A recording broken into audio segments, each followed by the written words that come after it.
លោកគ្រូចំណើមសៀមរាបចង់ជាប់ដាក់កងធនាគារដូចគេដែរតែខ្ញុំអត់ចេះលោកគ្រូជួយខ្ញុំផងជួយបានចឹងណា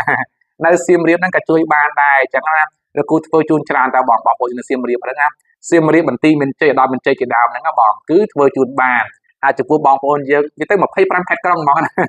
ច្រើនហើយនឹងបងប្អូនយើងនៅស្រុកគេក៏ដាក់បានដែរកងធនាគារ Bank PL 2CM ហ្នឹងណាបង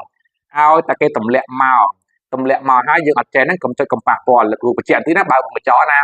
យើងអត់ចេះហ្នឹងចូលមើលបានតែកុំទៅចុចកុំប៉ះពាល់លោកគ្រូជួបច្រើនណាចុចខុសច្រើនតែម្ដងណាខុសឈ្មោះខុសប្រទេសខុសលេខកងធនាគារ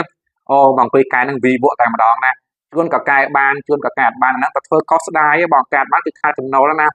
ប្រភពចំណូលបងបន្ថែមគ្រប់គ្រងគ្រួសារអញ្ចឹងលោកគ្រូសូមបញ្ជាក់មុនណាគឺកុំចុចកុំប៉ះពាល់តាមនឹងខមមិនមនុស្សមិនល្អនៅខាងផេកណាចាំលោកគ្រូធ្វើជូនបងហើយបងចាំដល់ទីតាំងលោកគ្រូក៏បានដែរក៏ដូចឆ្ងាយអញ្ចឹងណានៅភ្នំពេញណានឹងមានជំរើសមួយទៀតចាំអេតតាម Telegram មកលោកគ្រូដាក់ជូនតែម្ដងបងដាក់កងខ្មែរហ្នឹងក៏បានអញ្ចឹងណា